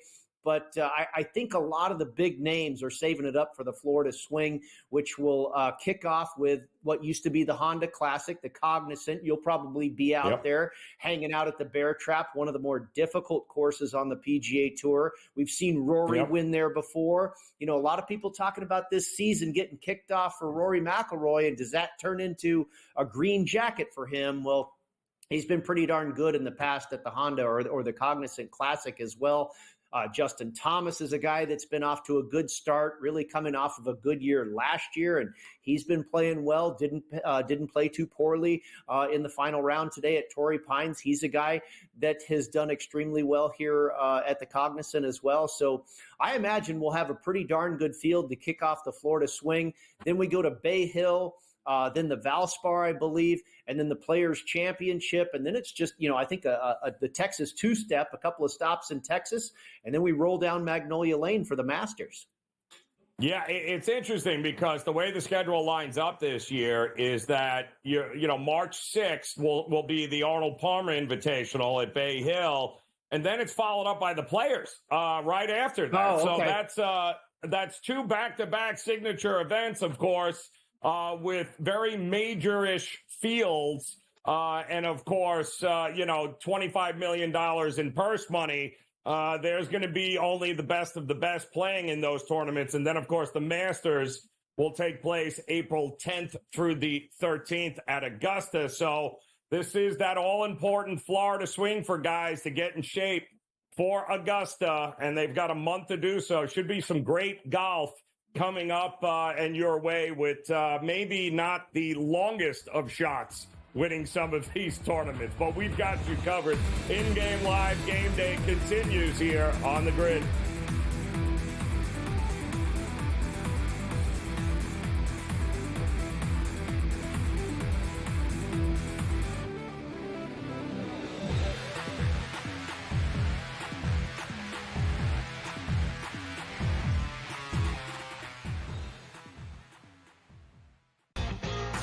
Slow play drumbeat grows louder and louder every week, to the point now that they're making overt references to it on the broadcast. So there's plenty of other guys that have to get faster.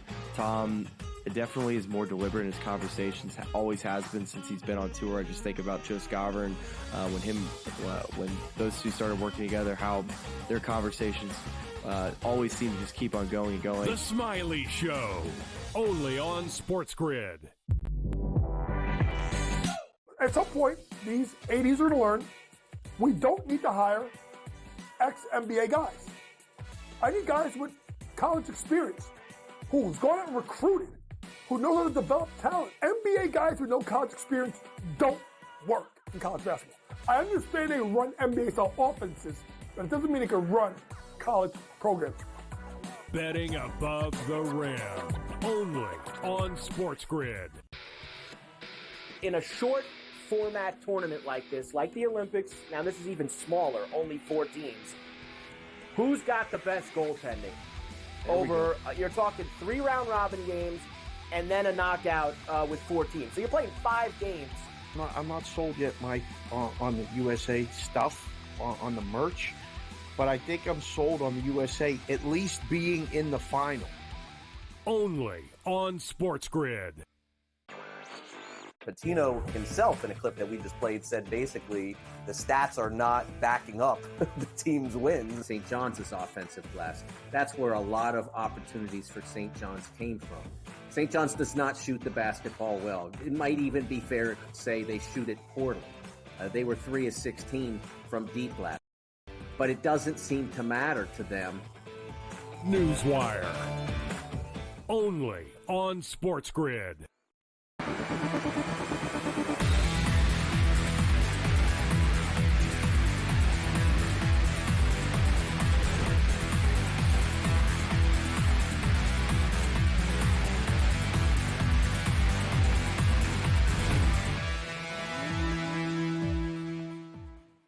All right, welcome back in Game Live, Game Day here on the SportsGrid Network. We've got an update from the All-Star Tournament, NBA in San Francisco, as, Team Rising Stars with Candace getting 6.5 points.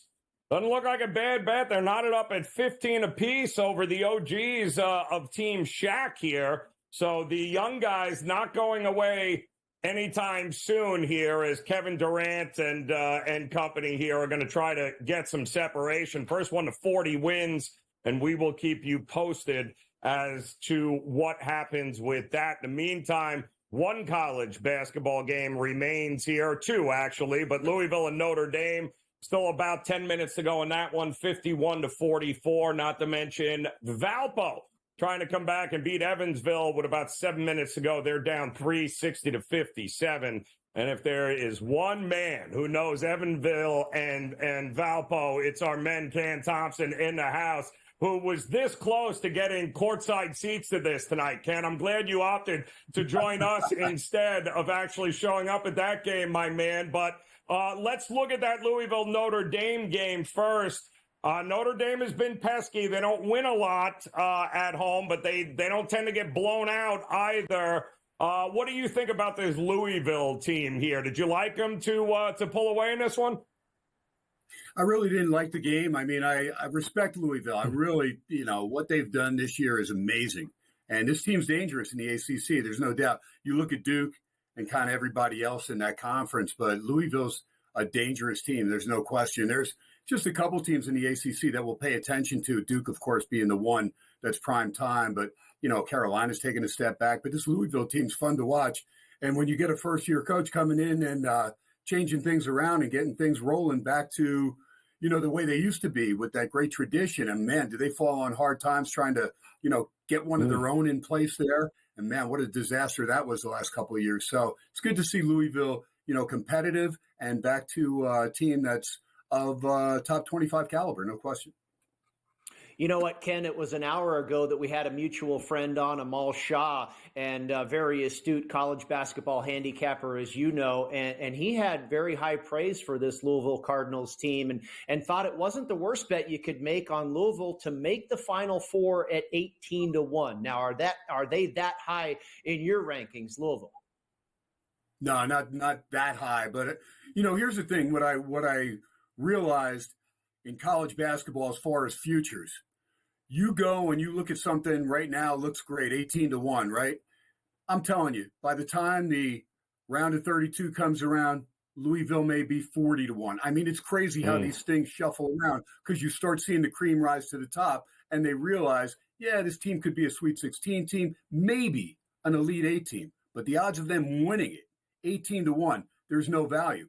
I go back to a year that Chuck Edel and my partner at the time, we had Kansas State at 200-1 and Baylor at 150-1. It was back in the day, and it was Baylor ends up losing, I think in the Elite 8 game to get to the Final Four, and so did K-State. It was the year K-State lost to Creighton 51-50. They had Pullum and great backcourt.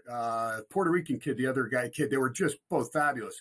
And Clemente, and they were right there. So we had 200 and 150-1. We were able to hedge back enough to make a little bit of coin. But unless you get these teams to the Final Four, you're never really going to be able to hedge back, especially 18-1. More than likely, you're going to be going up against a team that's 4-1, 5-1, and then you're going to have to lay juice on that other team. So to me, I don't like getting involved in any futures that are less than 50-1. Yeah, that's a great advice there, Ken, because in college basketball, especially nowadays, it is totally different, and the swings are absolutely crazy. We did see, of course, earlier today, the Big Ten was focused. We watched Michigan handle business on the road, never easy to win in Columbus against Ohio State. And we saw Maryland just absolutely destroy Iowa. Michigan and Maryland, two teams that you have ranked high, or two teams that are, middle of the road, you think, when it comes tournament time? I think Michigan's dangerous. Maryland, too. Maryland's athletic. There's no question. They'll do away with some of the weaker teams that don't have the athleticism. But again, like everybody in college basketball, got to knock them down from three-point range. I mean, I had a game yesterday. I went against Elon, right? I mean, with Wilmington, I got the better of it, a point better than the line. And lo and behold, Elon comes out, hits 7 of their first 10 threes. You know you're behind the 8 ball. You're laying 8.5. You're in trouble in a game like that. So it's all about the three-point shot, when guys can knock them down. And that's why I think this year, tournament-wise, there will be more upsets in the first 2 days than ever. And we say that all the time. But I'm starting to see teams that really get it at the mid-major level that are starting to spread the court. The kids now have range, so they're not just shooting for the college three, right? You have some of these kids that are 3-4 feet behind that line there, and they're able to knock it down consistently in practice. So they're getting the green light from the coaches to do that. And if they can come out and put pressure on some of the better teams, you're going to see some upsets. But I like this Michigan team. They're unbeaten at the Chrysler Center. That was a big game. I had them the other night against Purdue. That was a payback game, and they were fortunate to get there. But I got them plus 2.5. They end up closing a 2-point favorite. So it's a Michigan team that's well coached. May does a nice job there. And you look at some of the other teams. Illinois. Illinois is one of those teams. Underwood had them playing great ball a little bit earlier, but not as good today. And they've struggled a little bit to knock down the 3-point shot at home. They were fortunate to come back about a week or so ago against Ohio State and get that victory and the late cover as well. Ken, I want to ask you, we'll stick in the Big Ten, a good win today for Dana Altman and the Oregon Ducks by margin over Rutgers, and the game stays well under the total. We know Dana Altman can certainly coach, and he can coach defense, but they've kind of fallen on hard times the last month or so. What are your thoughts about the Ducks? This team now really fighting for their lives just to get into the tournament, in my opinion. Yeah, no doubt. Well, when you get Shellstad to play well and the big guy Biddle to do his job, they're tough. And they're always going to be tough at Matthew Knight Arena. At the end of the day, the Big Ten is loaded now. I mean, you look, they have an advantage just like Washington or USC or UCLA when those teams from the Midwest go out west. We always look at, and we saw it was evident when Michigan State went in and lost to both LA schools. So you're just getting your feet wet there as far as, the Big Ten. But it is kind of shocking when you're going to see Oregon, with a road trip to Rutgers and Maryland. I mean, it's crazy. And you're seeing it take tolls on teams like in the ACC. Look at Cal and Stanford just get their doors blown off when they go back east. It's crazy to try and get used to this stuff. But it's an Oregon team when they're playing well, like anybody else. They have some speed. They've got some players. I don't think there's enough depth for them to do much damage, but Dana Altman's one of the better coaches. And when you get into tournament time, I will look at coaches, especially when they're going up against another team that may not have that coaching experience and may beat another mid-major type team. Yeah, and Altman, if we know one thing about him over the years, is he always has his team playing their best basketball come tournament time. It's unbelievable. He did it last year, too, as he ran through the Pac-12 there. Unbelievable. And also, coaching. What is Penny Hardaway to you? And what is this Memphis team who just loses in overtime earlier today to Wichita State? Every year I hear the hype about Memphis, Ken.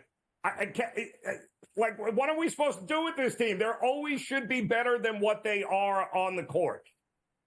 Yeah, I still have nightmares about Calipari not fouling Chalmers, man, way back when. But end of the day, it's a Memphis team. Yeah, it's a Memphis team that should be winning a game like this. Cook Arena is a great home court advantage, but Wichita State is so far down since Marshall's not there any longer. And end of the day, this Memphis team has no business shooting a three-pointer when there's a game that's tied. Go to the rack, put pressure on the officials. These kids constantly do it. A game's tied, and you're shooting a three, and you go into overtime, you lose.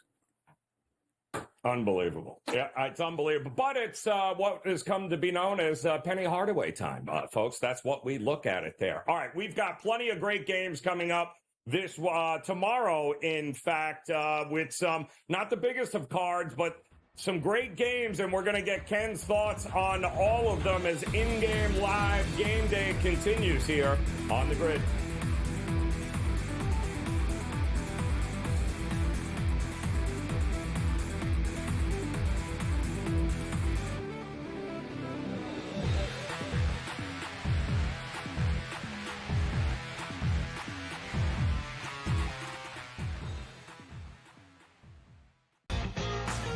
Slow play, drum beat grows louder and louder every week to the point now that they're making overt references to it on the broadcast. So there's plenty of other guys that have to get faster.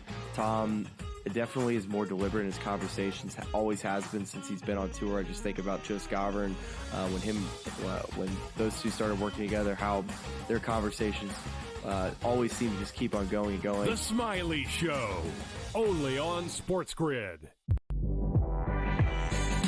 At some point, these 80s are going to learn we don't need to hire ex-NBA guys. I need guys with college experience who's gone out and recruited, who know how to develop talent. NBA guys with no college experience don't work in college basketball. I understand they run NBA-style offenses, but it doesn't mean they can run college programs. Betting above the rim, only on SportsGrid. In a short format tournament like this, like the Olympics, now this is even smaller, only 4 teams. Who's got the best goaltending? You're talking 3 round robin games and then a knockout with 4 teams. So you're playing 5 games. I'm not sold yet, Mike, on the USA stuff, on the merch, but I think I'm sold on the USA at least being in the final. Only on SportsGrid.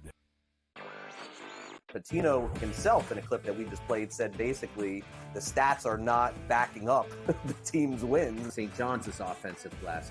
That's where a lot of opportunities for St. John's came from. St. John's does not shoot the basketball well. It might even be fair to say they shoot it poorly. They were 3 of 16 from deep last night. But it doesn't seem to matter to them. Newswire. Only on SportsGrid.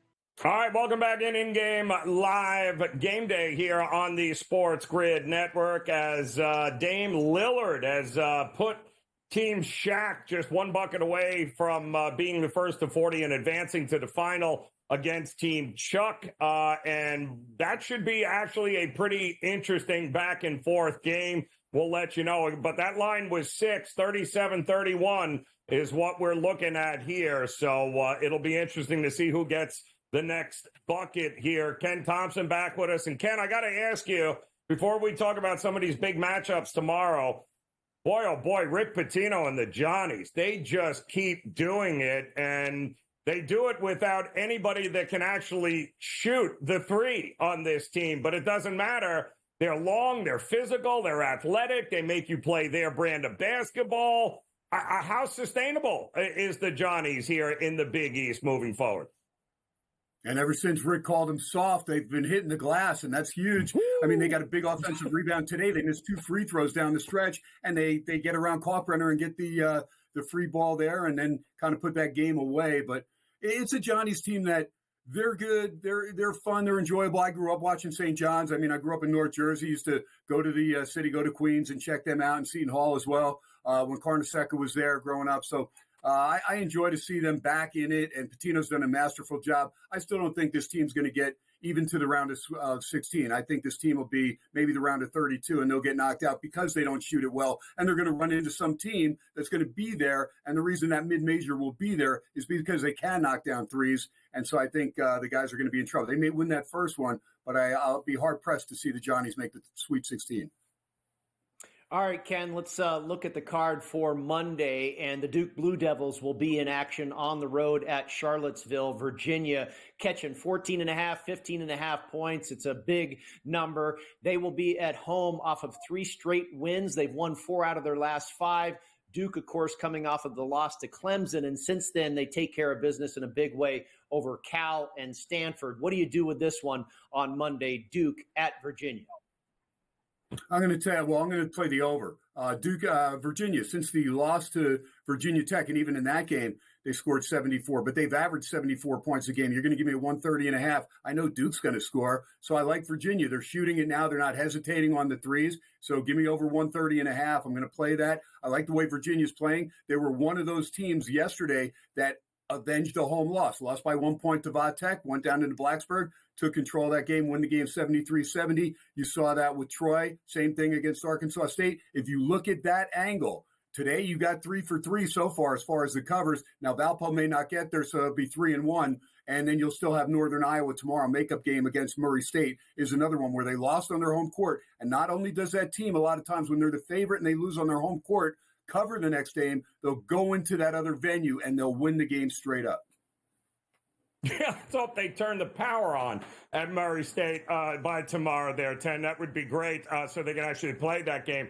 Another fascinating one is Arizona losing a heartbreaker at home. They don't lose at home often, but Houston got them, even though you can make the argument they got outplayed much of that game. But Houston got the win. Now Arizona's got to go to Waco. I'm always looking to back Baylor at home. I want nothing to do with them on the road. Is this a game in which we're looking at them at home, Baylor, in this one?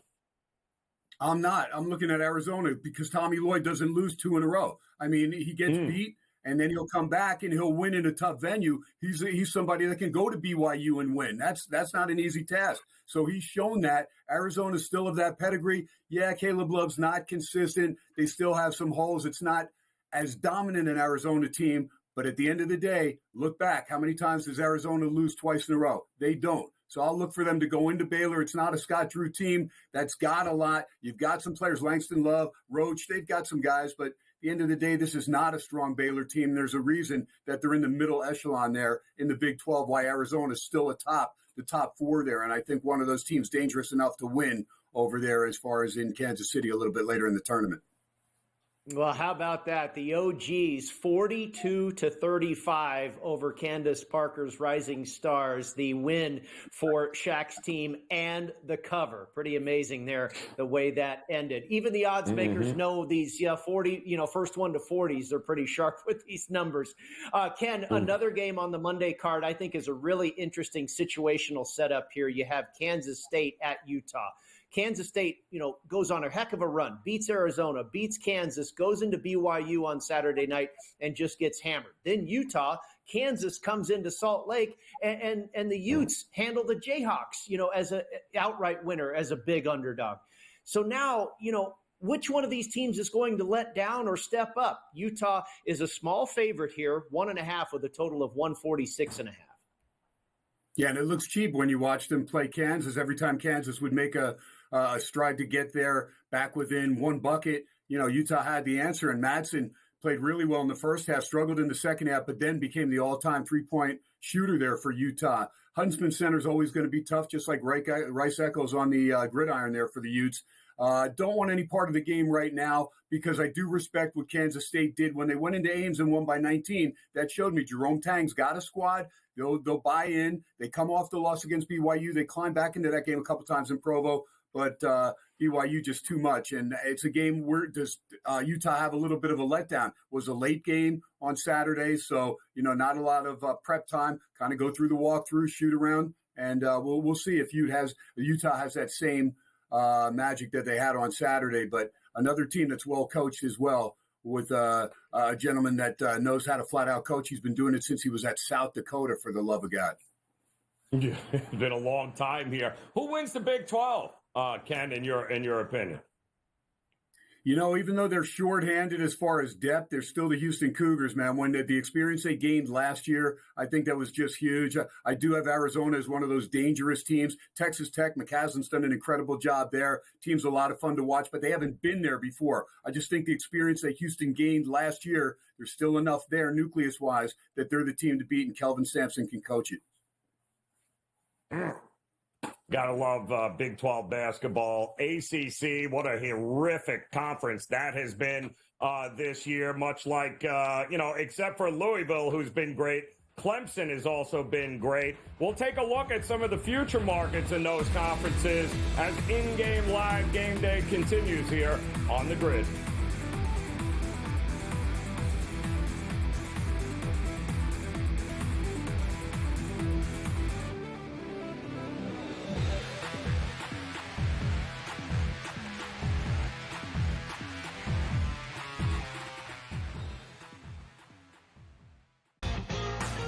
Slow play drum beat grows louder and louder every week, to the point now that they're making overt references to it on the broadcast. So there's plenty of other guys that have to get faster.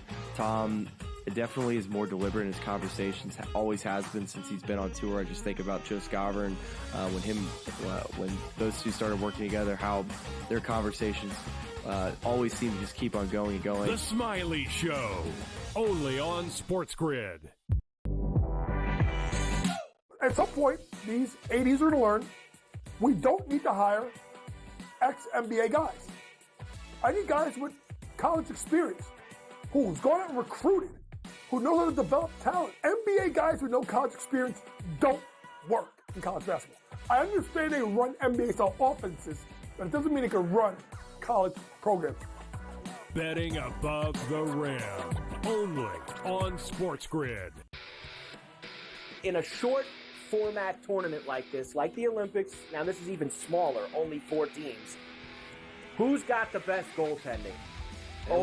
You're talking 3 round robin games and then a knockout with 4 teams. So you're playing 5 games.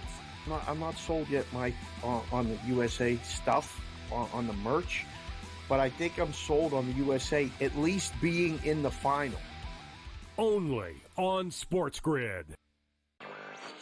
Patino himself, in a clip that we just played, said basically the stats are not backing up the team's wins. St. John's offensive glass. That's where a lot of opportunities for St. John's came from.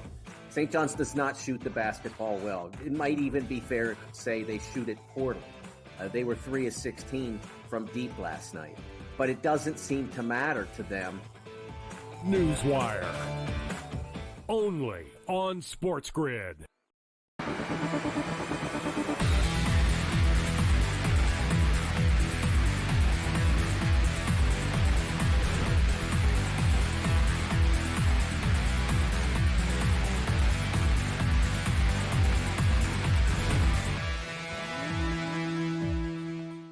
All right, welcome back in-game live game day here on the SportsGrid Network as we look to wrap up this hour together with you. Ken Thompson back talking some college basketball here as big picture stuff here. Ken, we just watched Alabama get dismantled by Auburn on their own home court. The SEC proving to be extremely interesting, to say the least here, and much still to be decided.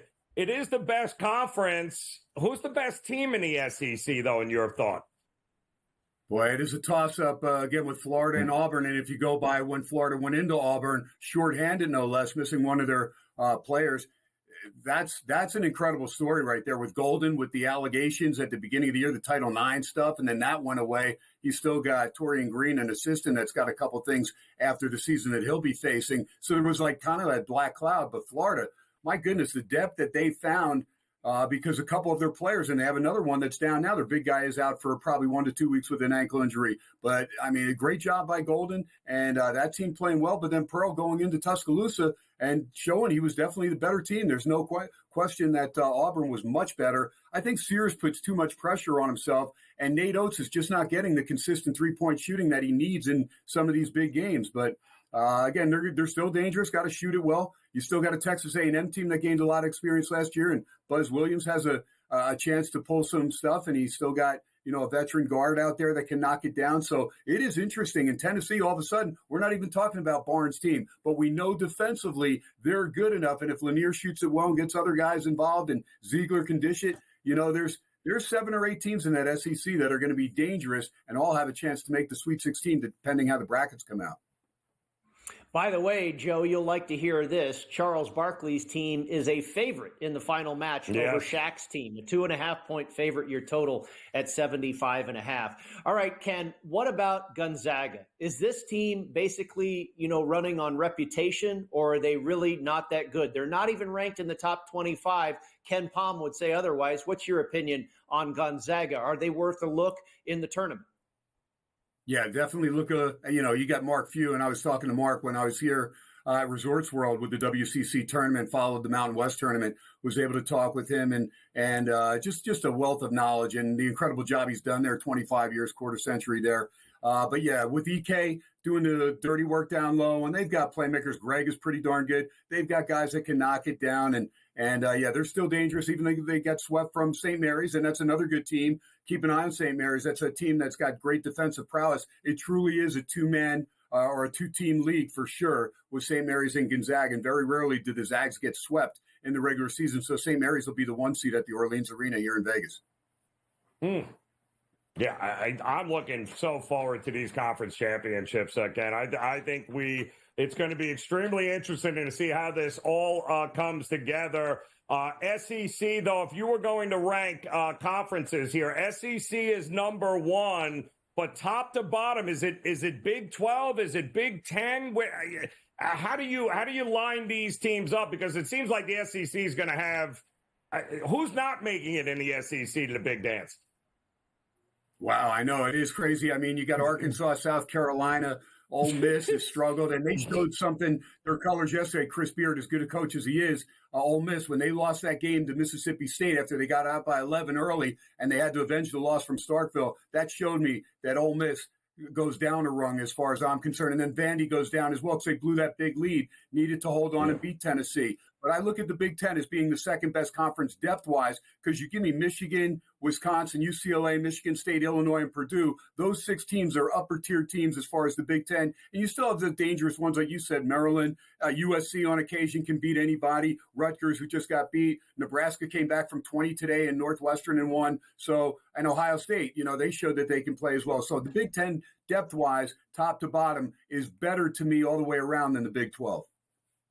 Kenny, just about 30 seconds here. One team, if you're going to make a bet right now, what's a good team that's a good value bet to win it all in college hoops? Wow, I'll tell you now, value-wise, that's the whole thing, is trying to find some value. Oh boy, let me. You know what? Let's go to the Big East. I know it's crazy, but give me UConn again. You know what? I think Solo Ball can flat out shoot it. And I'm telling you, Dan Hurley, he's going to have these guys healthy. He's going to have them ready. Sure, McNeely's just getting back into the swing. Yeah, you know what? I love. He's a Jersey boy. He's like KT, baby. He's a Jersey boy. Yep. Dan Hurley, Bobby Hurley, baby. Those two went at it growing up. But Dan Hurley can flat out coach, and he's the best effing college coach. If you don't believe him, ask him. Amen to that. Ken Thompson, we appreciate it as always, brother. In game, live game day, another hour next here on the grid.